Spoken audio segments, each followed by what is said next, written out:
தமது செட்டைகளினால் மூடி மறைத்து நம்மளை பாதுகாக்கிற ஆண்டவராக இயேசுவின் இனிதான நாமத்தில் உங்களை வாழ்த்துகிறேன். இந்த நாள் நம்முடைய ஆவிக்குரிய சிந்தனைக்காக ரூத்தின் புஸ்தகம் 2ஆம் அதிகாரம் 12ஆம் வசனத்தை நான் வாசிக்கிறேன். உன் செய்கைக்கு தக்க பலனை கர்த்தர் உனக்கு கட்டளையிடுவாராக.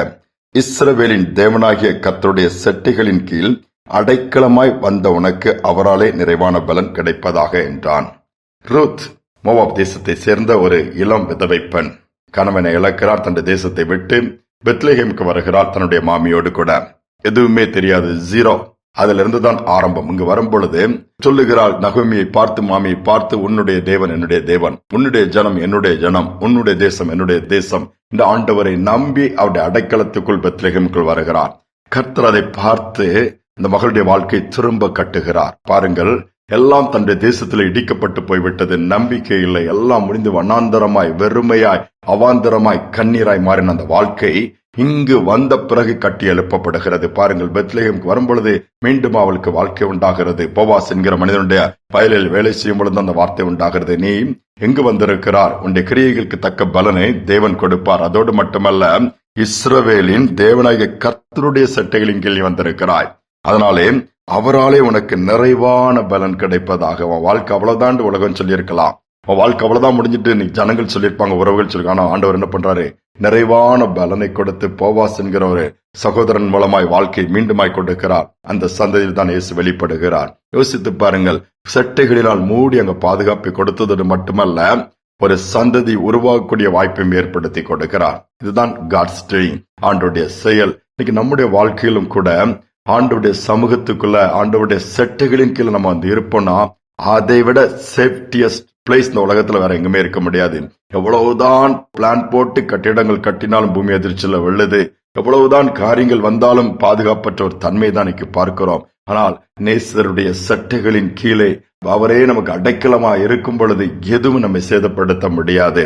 ஒரு குருவி அழகாக ஒரு மரத்தின் உச்சின் பகுதியிலே கூடு கட்டி இருந்ததாம். அழகாக கூடு கட்டி முட்டையிட்டு அதை அடுத்தாலே குஞ்சு பொறிக்க வேண்டிய ஒரு நேரம் வரும் பொழுது ஒரு பாம்பு அந்த மரத்தின் மேல் ஏறி செல்லுகிறது.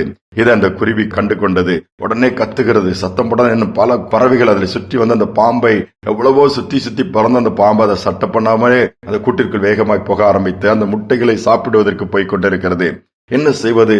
அந்த முட்டையை விட்டு அந்த குருவியும் ஆண் குருவியும் பயங்கரமா போராடுது. வழி இல்ல. கடைசியில எப்படியாவது தன்னுடைய முட்டைகளை காப்பாற்ற வேண்டும் என்று சொல்லி அந்த தாய் குருவி என்ன பண்ணது? அந்த முட்டையிட்ட குருவி நேராக அந்த முட்டையின் மேல் அப்படியே மூடி தன்னுடைய உட்கார்ந்து தன்னுடைய சிறகுகளை வைத்தது மூடிக்கொண்டதாம். பாம்பு அங்கங்க சுற்றி சுற்றி பார்த்தது. முட்டையை பார்க்க முடியவில்லை, எடுக்க முடியவில்லை. தானாகவே கொஞ்ச நேரத்திலே திரும்பி போய்விட்டது. யோசித்து பாருங்கள், அந்த செட்டைகளினால் தன்னுடைய முட்டைகளை அது மூடிக்கொண்டது.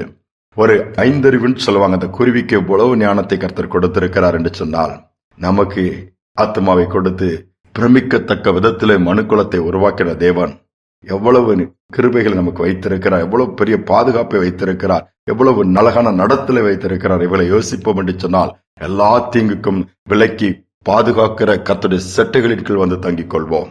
மற்ற இடத்தை காட்டிலும் அதுவே எனக்கு மேன்மையான பிரதானமான ஒன்று என்று சொல்லி அவரை சார்ந்து கொள்ள முடியுமே.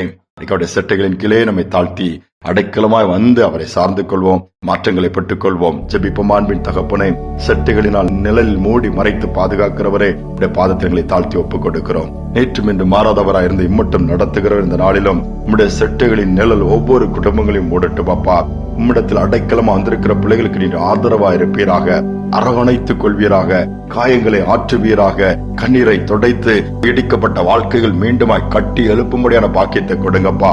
ரூத்தை நினைவு கூர்ந்த தேவன், யாரெல்லாம் உம்முடைய சமூகத்திலே உம்முடைய பாதத்திலே உம் பக்கமாய் திரும்புகிறார்களோ, நீர் அவள் பக்கமாய் திரும்பி முகத்தின் பிரகாசத்தை பிரகாசிக்க பண்ணி வெட்கத்தின் பதிலாக 2 ஆசீர்வாதங்களை கொடுத்து உயர்த்துவீராக. அப்படிப்பட்ட பாக்கியம் உண்டாகட்டும். தாழ்த்தி ஒப்புக் கொடுக்கிறோம். துதிகான மகிமை உமக்கு செலுத்துகிறோம். இயேசுவின் நாமத்தில் வேண்டிக் கொள்கிறோம் நல்ல பிதாவே. ஆமேன், ஆமேன். இயேசுவின் சட்டைகளின் நிழலிலே நாம் வந்து தங்குவோம். அவருடைய சட்டைகளின் நிழலில் வரும் பொழுது சகலம் நமக்கு புதிதாக்கப்படும். மீண்டும் ஒரு ஆரம்பம் நமக்கு உண்டாகும். பாதுகாப்பையும் கர்த்தர் கொடுப்பார். இந்த சிந்தனையோடு இந்த நாளை தொடருவோம். மீண்டுமாய் நாளை தினம் சந்திப்போம்.